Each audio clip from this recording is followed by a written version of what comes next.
Welcome to Dialogue Out Loud. I'm Margaret Olsen Hemming, one of the editors at Dialogue, a journal of Mormon thought. Today's episode features a conversation with Nathan Kitchen and Makoto Hunter, whose essays appear in the special roundtable in our forthcoming spring issue. The roundtable reflects on the 10-year anniversary of the November 2015 policy often referred to as the exclusion policy.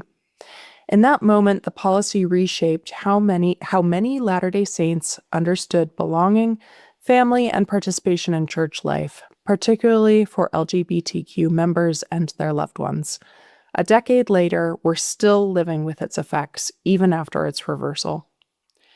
In this conversation, we'll explore memory, theology, and the evolving meaning of belonging, both within and beyond institutional structures. Nathan and Makoto, thank you both for being here. Thank you so much for the invitation. Thank you for having me. Thank you.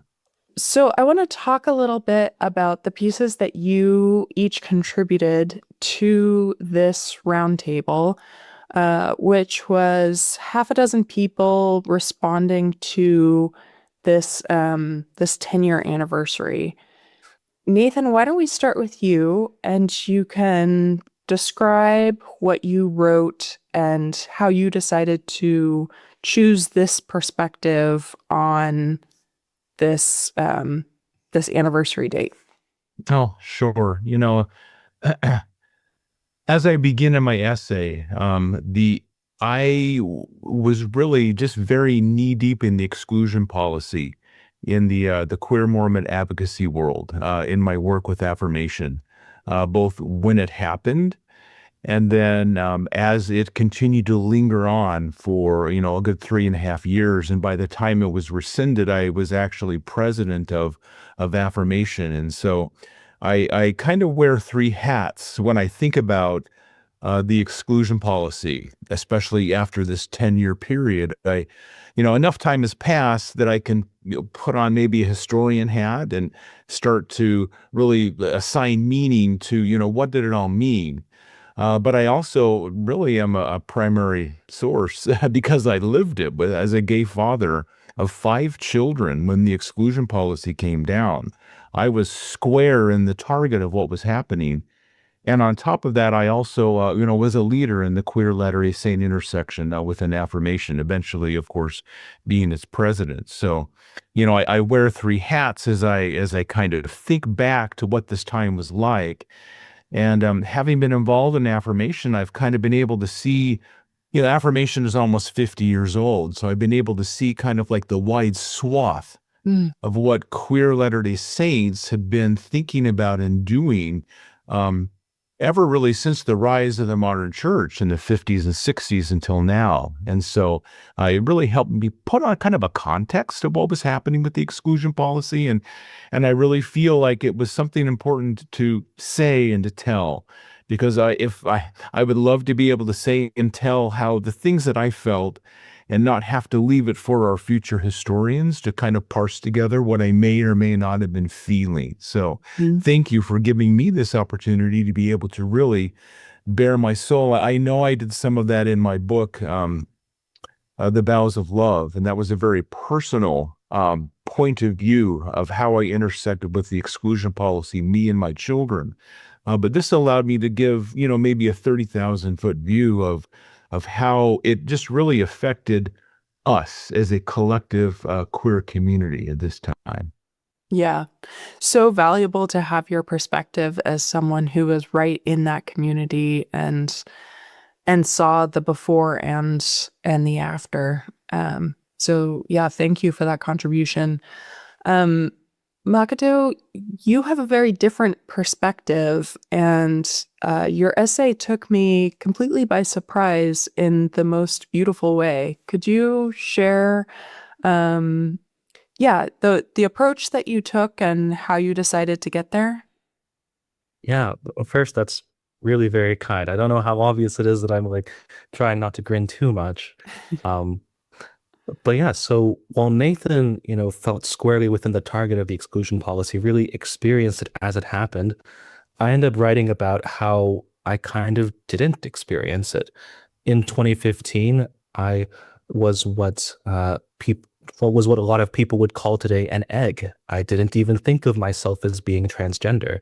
I had experiences and feelings, but I never thought to myself, oh, I'm really a girl. I was just sort of going through my life as a pretty normal Latter-day Saint boy as far as I knew. And so the exclusion policy pretty much drifted right past me. It's as far as I remember, it was years later that I even found out it happened after it had been rescinded. So what I end up writing is in a sense how I became someone who did care about and notice the exclusion policy, right? How I learned about it when I was still an egg, so to speak, an unhatched trans woman. How I later continued to think about it as I came out to myself, to others. And I end up also pluralizing the exclusion policy. I write in my title that I write about the policies, and I think about not only the 2015 policy targeting sort of the children of parents in same-sex relationships, but also thinking about other kinds of sexual and gender alterity that the church has made policies about, and how I kind of conceive of them as being part of the same fabric. So that's what I wrote and how I got to what I wrote. Yeah, thank you. I think for both of you, you're thinking as historians, but in different ways. So Nathan, you're documenting things sort of for the future, and Makoto, you pull in these really interesting ideas from the past and how it has affected current ways of being or current sort of policies in the church. But both so helpful. And for me personally, just gave me a very different understanding of what happened during that time. Makoto, you talk a lot about not noticing things earlier in your life. What do you think that says about how church culture shapes what we're even able to see or question? Yeah. So, I mean, I already mentioned, right, I didn't notice the exclusion policy. I didn't seem to know about it in 2015 or in 2016 or, for years. I didn't notice that I was trans, right? I had feelings and thoughts and experiences, but I never sort of assembled that together into the idea that I might not be a boy. As far as what it said, and there's other things I think in the essay as well. As far as what it says about church culture, I mean, in a sense, it says like it's like the old aphorism about fish swimming in the water, right? What the heck is water? We often don't know what we're swimming in, and that was true of me too. I didn't even think that boys didn't feel the way I felt. There's a bit of an irony here, right? Because, if we go back to things that Joseph Smith, sort of the founding prophet, teaches, right, that we believe we have a right to embrace all truth without limitation, without being circumscribed. So it's almost a bit strange to think that I was prevented from seeing or questioning some things I was experiencing, some things I was encountering. It's interesting to think about your own journey of the awareness of what water is or what is surrounding you. Nathan, you described the exclusion policy as both deeply traumatic and strangely galvanizing. How did it change your sense of what the church was and your place in it? Well, sure. Let me first address the trauma, and then I will finish by talking about the galvanizing empowerment that the policy brought about in the queer Latter-day Saint community. So, for me, the day after the exclusion policy appeared, I took my sons to a Phoenix Suns basketball game. And as I was sitting in our seats, I was trying to do the dad thing, taking the dad selfie with all of us. And I noticed that my hands were just shaking uncontrollably. And it was very uncharacteristic. Usually, have very steady hands as a dentist, and it was very uncharacteristic. I could hardly keep the camera in on track there, and I had to sit down. I couldn't even catch my breath, and I realized that I was undergoing a full-on panic attack in the Suns arena. And I came to that stark realization that my little family was now being hunted. The church just suddenly just held a sense of danger about it in my life. It was a very odd, unfamiliar feeling for me, as if strangers had come in and kind of nestled between me and the walls of my spiritual home, just preparing to inoculate me from God, family, and the church that I loved. And on top of that, my children, they also felt a danger from the exclusion policy. It was a threat of their eternal connection to their father. Just 18 months previous, my children had just gone through the dissolution of their parents' mixed orientation marriage. Mm. And I was doing all I could to hold us together and to deal with the trauma of divorce. And then all of a sudden, the exclusion policy hit us as we were recovering. And if I married again, according to my orientation, how my heart opens towards love, through no fault of my children, they would be punished. I would incur a no questions asked excommunication as an apostate. And that would force me to witness not only the damnation of my children's own spiritual progress in the church, but also their violent unsealing from me through my excommunication. And the church had just become a gatekeeper of love for me and for all queer Latter-day Saints. It declared our love for another as apostasy. It declared our love for the gospel of Jesus Christ apostasy if we married again.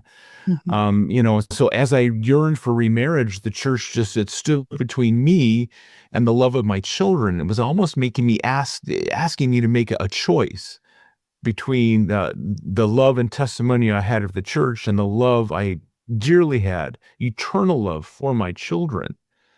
And I just thought, I am here trying my hardest to build and strengthen my family in this life. And I felt that suddenly the church was determined to just destroy my family in the next life. And I just consistently thought, is the church really so afraid of same-sex marriage within the walls of Zion that they were prepared to sacrifice children to keep it out? It just seems so incredulous to me that the children were being punished. I remember sitting my children down that Sunday after the exclusion policy dropped, and I sat down and I read it to them. I explained to them what was happening. And when I got done, my 11-year-old son, who was preparing to be ordained a deacon in the priesthood, he just looked at me, tears in his eyes, and he just said, "Dad, why do they want to do this to us?" And I just said, "Son, I don't know. I just don't know." And in that moment, I realized that my children, they needed a voice, and they needed a voice of their father. And it really awoke within me the courage and the strength to protect my children from the harm that they were feeling from this policy. And this was not an isolated event. This happened really throughout the entire swath of the queer sexual minorities in the church. And we banded together to create a community of support for ourselves after we all of a sudden felt the bottom fall out of the supportive community that we had felt somewhat, in the church before the exclusion policy.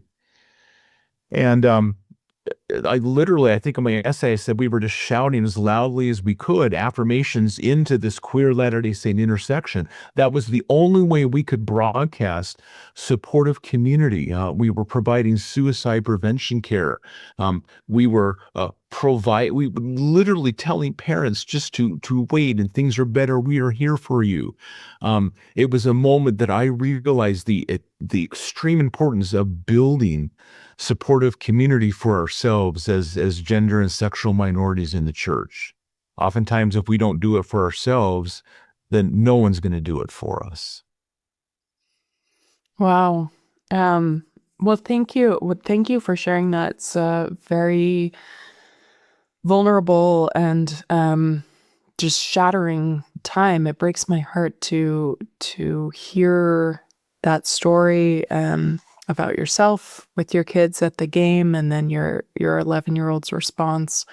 I remember other conversations I had in the days following that announcement of people saying, with the Supreme Court decision to allow same-sex marriage, like, we thought something would happen, but we didn't think they'd go for the kids.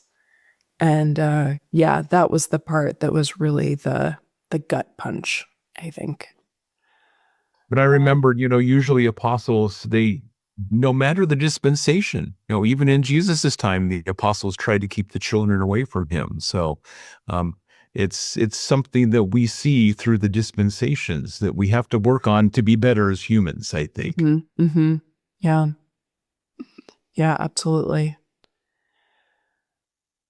Tell me more about, so Nathan, you described this bubble of belonging before 2015, and how there was this sort of time where it seems like the church was maybe opening up, and that relationship was getting better between the church and the queer community. People were, queer members were maybe feeling like there was a path for them inside the church. And then the exclusion policy comes out, and that is just smashed. Do you think that space was ever sustainable, or do you think it was always going to collapse and the policy kind of hurried it along? Yeah, I think it's interesting because there were some ground rules that was set as the church began to try to rehabilitate its image after the Prop 208, California Prop 8 in 2008. It really did a 180. It started working with and talking with queer activists. We saw the benefits of that when the church recalled their operatives from California and instructed them to work with activists in Utah, which resulted in the creation of the Salt Lake City Anti-Discrimination Act, and eventually in 2015, the Utah Compromise, which protected LGBTQ people from discrimination in housing and employment in Utah. It was a win-win situation where the church was finding common ground with queer activists. It was very remarkable. In fact, they still do this. I think there's probably no other church in America that is as conservative as the Church of Jesus Christ of Latter-day Saints, that has such a really firm, good relationship, knowing queer activists by name as they work with one another, and have tension with one another in the political and legal arenas. So, in about 2012, the church also needed to rehabilitate its internal way that it was treating queer people.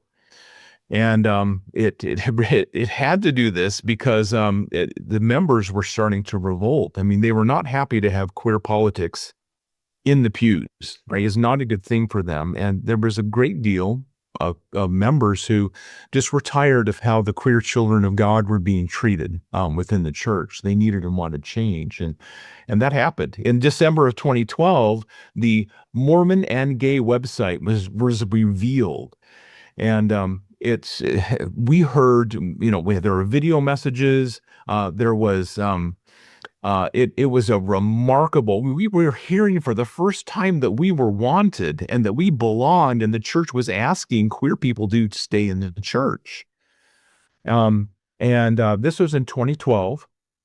And this really kind of opened up this bubble of belonging, and people started feeling it. They were coming in because we felt like we were wanted, and so we came into this space. And the queer leaders, I noticed the president of Affirmation, Randall Thacker, at the time, even met personally with Elder Christofferson, and Elder Christofferson promised him in person in his office that over time things will get better.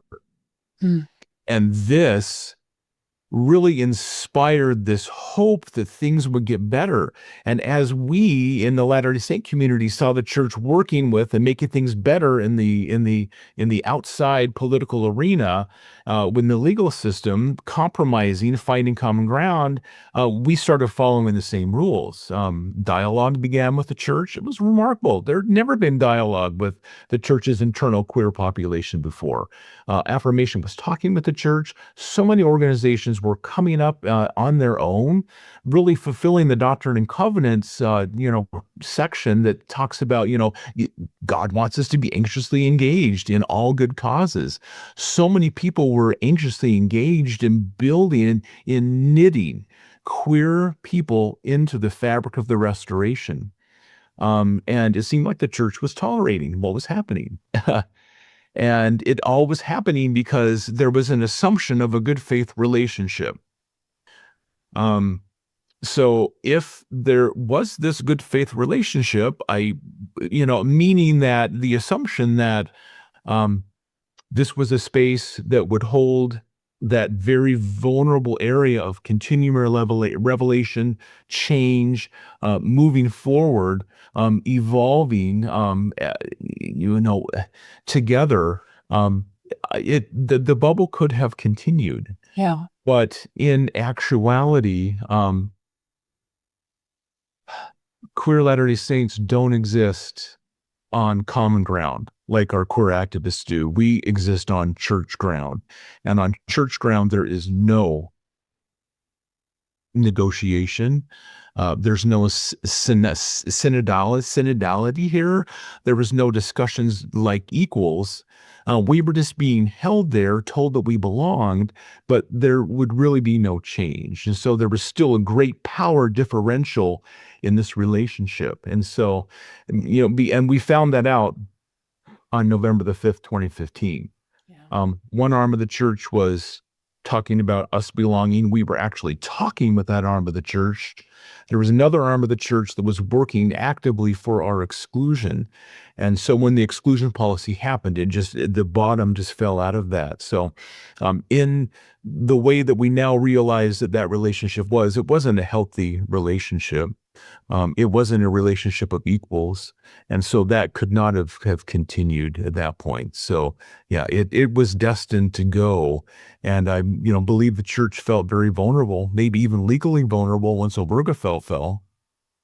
And they felt like they needed to protect themselves by laying out clear boundaries because they didn't want the government to come in like it did during polygamy and reach for the doctrine on family and marriage. Right. And so they really protected themselves. So yeah, I just didn't see that as sustainable. And it really changed the entire landscape. And we see that today in queer advocacy in the church. Yeah. It's interesting how the echoes of polygamy seem to have influenced this so much. And Makoto, you get into that. I was really struck by how polygamy became the thing that helped you understand queerness. So why do you think that clicked for you more? Why did that click for you in that way? You described this moment of listening to Kate Holbrook and how this shifts the ground for you. Would you describe that for listeners? Of course. So to bring up another thing I somehow did not notice, right? And thinking back to that earlier question, I did have LGBTQ friends. I went to a public school. There were people around me who were gay, lesbian, transgender even. And they were very patient friends. They were very understanding with my flubs, with my missteps. But I also, I believe in being a kind person and in loving others. And so I think I made an effort to not confront, to avoid, expressing prejudice and bigotry and unkindness. And yet I somehow still generally conceived of them as like, well, that's them. They are LGBTQ, and I am a Latter-day Saint, right? I felt, I experienced, I imagined, I thought of us as they're going through something and I'm going through something else. And that's just how that is. Um, when the way plural marriage comes into this is that plural marriage is another form of sexual alterity, of sexual difference that I was uncomfortable with. I didn't like it being in the church's past. It was always awkward and weird that one week of Sunday school where it comes up in the youth curriculum from the Doctrine and Covenants, and we all just sort of breathlessly rush through it and maybe parrot some half-hearted apologetics, and none of us, like the students, us kids, we didn't seem to believe it. The teachers didn't seem to believe it. No one really knew what to do with it except to sort of try to have faith about it. And then Saints Volume 1 comes out. And Kate Holbrook and I believe Matt Groh are doing this video presentation, this live face-to-face discussion with Elder Quentin L. Cook. And they get questions, from youth. And one of the questions is, of course, about how do I talk about plural marriage and the history of polygamy with people? And so the moment the ground shifted from it was when Kate Holbrook answers, she was working for the church history department, and says that there were some women, some people, Muslim members of the church, who participated in plural marriage and found it very difficult. And then she kept talking and she added, and there were some for whom it was very meaningful. And when polygamy ended, they were heartbroken and they cried.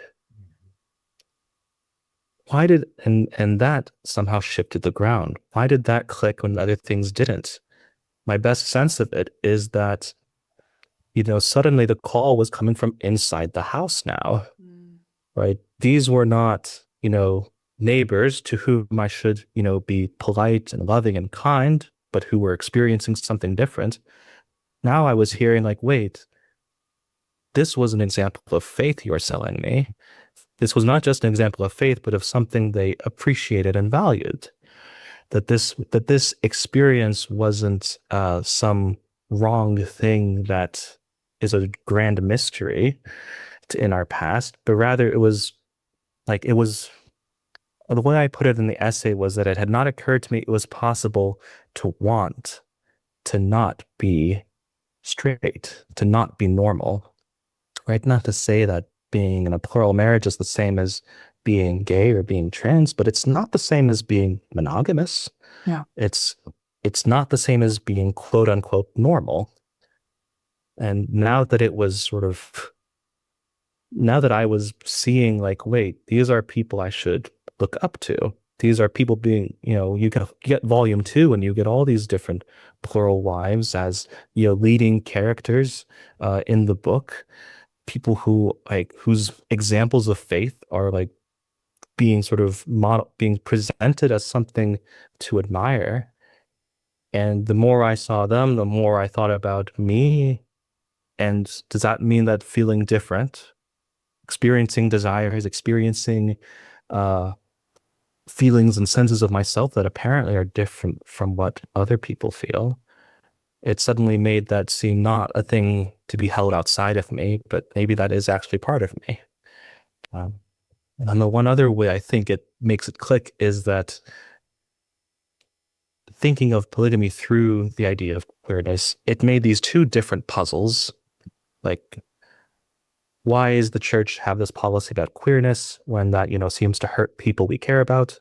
Why did the church do this thing with polygamy when that's like weird and wrong? When I made them into one puzzle, it sort of solved each other. It's like, oh, the church is reacting to its past by lashing out to these others in the present. Yeah. Yes. And so that's sort of the two reasons it clicked. It brought it inside of my own community, and they sort of turned two puzzles into one solution, or if not a solution, one understanding. Yeah. Yeah, that's exactly right. Yeah, the way you work through that in the essay is so good, and I think very convincing, and also just very empathetic and compassionate, the way you approach it. So I feel like a better person from reading it. I want to close by asking you both a question about how your sense of belonging within a Latter-day Saint context has evolved over the past decade, and what, if anything, is giving you hope today. And I'm trying to ask that with some sensitivity, because I know hope is a difficult thing to talk about right now in many ways in our world. But I think it's also one of the most important things that we talk about. So, yeah, two questions that I'm smashing into one, but what has evolved and changed for you? And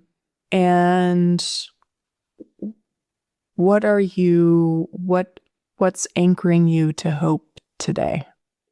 Nathan, you want to go first? Oh, sure. Yes. Absolutely. The exclusion policy, it helped me see and really understand that the church is not a monolith. I can almost see it like as a triad of distinct faces. First, we have the institutional church, and we often call the institutional church Salt Lake, headquarters of the modern church. As Michael Quinn argues, it's the modern church is the institutional church right now in this era of wealth and corporate power. It's characterized by a sophisticated bureaucracy, a well-defined chain of command, and legal savvy, and is fueled by wealth and social power. And this is where the policies are given and removed. But really, our experience of the institutional level of the church as queer Latter-day Saints is often filtered through the second face of the church, which is the local church. In wards and stakes that are governed by local leaders, that leadership roulette becomes the defining factor of the queer experience. While the institutional hierarchy may set top-down policies, local leaders often act as either a buffer against or a catalyst for church-inflicted trauma derived from those policies. And so this creates a patchwork landscape of policy enforcement where, for example, a same-sex couple may be excommunicated in one stake while finding refuge in the next. Yeah. The third face of the church is the ecclesia, and it's sometimes theologians refer to this is the invisible church. This is the church at its most fundamental definition, the body of believers. These are the rank and file members. These are our families and friends. These are our neighbors. These are the people who sit outside the institutional power centers, but who sit next to us in the pews. The ecclesia often act as a paradox. It can hold our most powerful advocates or our most significant stumbling blocks. And on an affirming level, the ecclesia often works by creating just a place, a breathing room for us in the church. And through acts of solidarity, the members of the ecclesia will sit with us during church discipline. They'll wear a rainbow pin. They'll wish us Happy Pride Month in front of the entire congregation. They will remain your friends even if you choose to step away. Mm-hmm. Their existence doesn't make the entire church safe, but they have, in that moment, made that place you choose to be a place that you can feel belonging. And so together, these three faces of the church, they form a volatile ecosystem that is rarely static. At one point, you can be belonging, like many of our transgender friends did before the 2024 transgender exclusion policy. And a policy comes out, and all of a sudden, nothing changed for you, but the goalposts have now moved, and now you find yourself outside of belonging, no longer able to use the restroom that you need to use, no longer to go to priesthood or relief society according to how how you need to go. And so it's This is when the ecclesia becomes our best effort in feeling belonging in the church, because they are with us and they will stay with us and they love us and they know us and they are rooted right in the second great commandment of loving our neighbors. And this is where we have the most effect when we do any kind of advocacy work in the church, is calling in our family, our friends, our neighbors into our circle of love as queer people. And this is really where belonging is best centered. This really is where all of our energies are best used as a queer people in the church, is with the ecclesia to build these communities of safety, love, and hope. And I think that's one of the greatest things that I learned from the exclusion policy, is no matter what the institutional church says or does, I have a church, I have an ecclesia who love me and care for me and who are there for me and who are a part of me and who understand me and what I am going through and who will listen to me. And that is, I think, one of the most powerful things for me. And it provides that hope that I can be a part of a body, as the institutional church is figuring things out. I mean, who knows when that's going to be, but that's not my responsibility. Yeah. My responsibility is creating for me and for others these communities that maybe someday won't be so invisible, but for right now, create the very base and foundation of what it means to be a part of the church. Oh, that's beautiful. That's really beautiful. Thank you for sharing that, Nathan. Makoto? So, how has my sense or thinking about belonging in the church and in a Latter-day Saint context evolved? One big change that comes to mind is, right, so first in 2015, didn't even know about the exclusion policy. Yeah. I eventually learned about it around the time it's rescinded. And at the time, I thought to myself, my egg was still uncracked. I didn't even know I was trans. And I thought to myself, well, it's nice that it's over, but I understand why it happened. Like, why would anyone want to send, their family into a community that will teach them to, disapprove of their parents' relationship, to maybe hate their parents even? What a terrible thing. Why would you want to be somewhere you aren't wanted? What's changed is that I've realized that belonging and being part of a community is a lot more complicated than that. There have been times, there was a time when I wasn't really participating as a Latter-day Saint, and I wasn't sure if I really identified that way even. And I looked for other communities. I cast about for where else I might belong. And in the end, I came back to what felt like home. People can ask me, they do ask me, like, why even try? Why try to be a Latter-day Saint? Why try to be part of Mormonism or whatever we call it? And, why would you choose that? And I think there's part of me that realizes, like, I don't know if I choose it. I don't know if I chose it any more than I chose to be trans. I did choose in the sense that I chose to transition. I did choose in the sense that I chose to be baptized or that I choose to sit in the pews. But I also didn't choose. I never chose to want this. And maybe that's okay. I don't know if I need to choose it. Maybe I just need to want it. This is a thorny feeling because it doesn't always lead to hope. Sometimes the experience of being trans, the experience of being a Latter-day Saint, sometimes it's the experience of realizing that what you want doesn't always get you what you want. There's a lot of days where I would say, like, not much gives me hope. I don't mean to be too gloomy or doomsday about things, but it's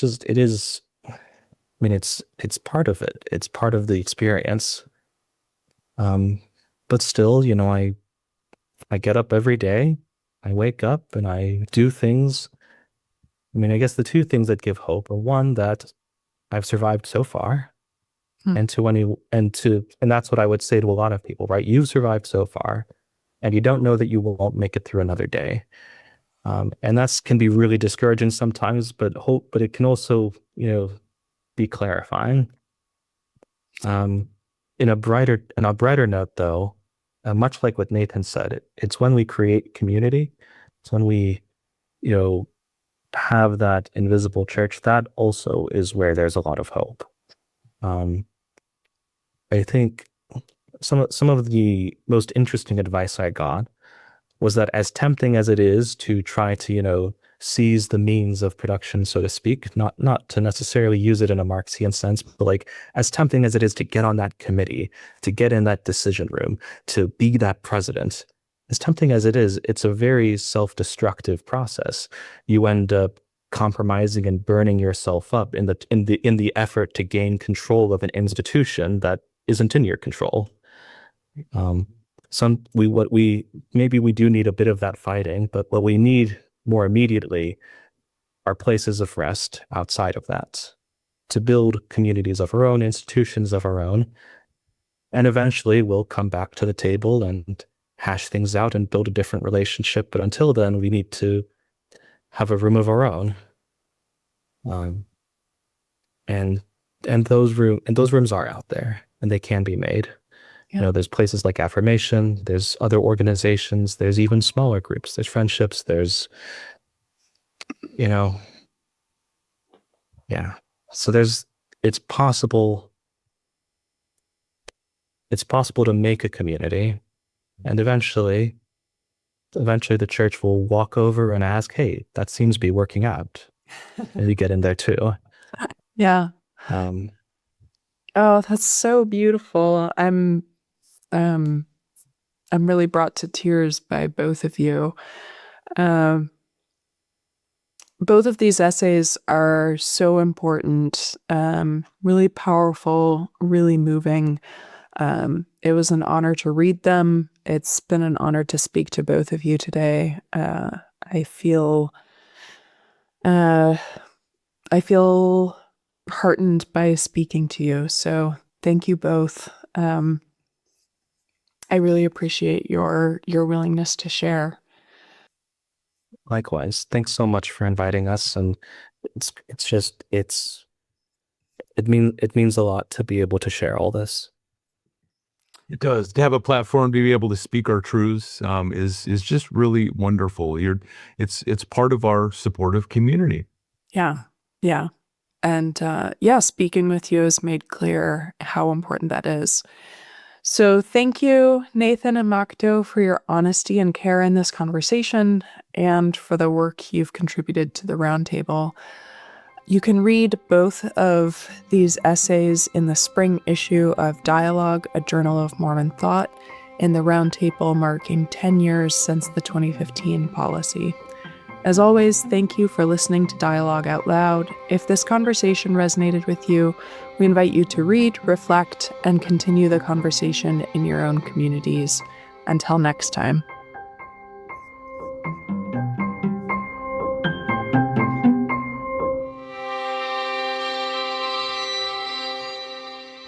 Greetings, my name is Rebecca DeSchweinitz, and I'm thrilled to serve as a board member at the Dialogue Foundation and as one of the hosts of Dialogue Gospel Study. In each episode, which we record live the second and fourth Sunday of every month, we welcome esteemed speakers from a variety of backgrounds to share their insights and perspectives on the Come Follow Me lessons. Our aim is to spark meaningful conversations about the scriptures, to connect them to our personal experiences and to our understandings and explorations of the gospel. To stay in the loop with our upcoming lessons and this opportunity to engage with Mormon thought, culture, and belief, be sure to visit dialoguejournal.com and sign up for our newsletter. By doing so, you'll receive updates and timely links to join our live stream lessons. Additionally, you can catch up on our past guests and episodes by subscribing to Dialogue Journal on YouTube, Facebook, or wherever you listen to podcasts. Dialogue Podcast Network.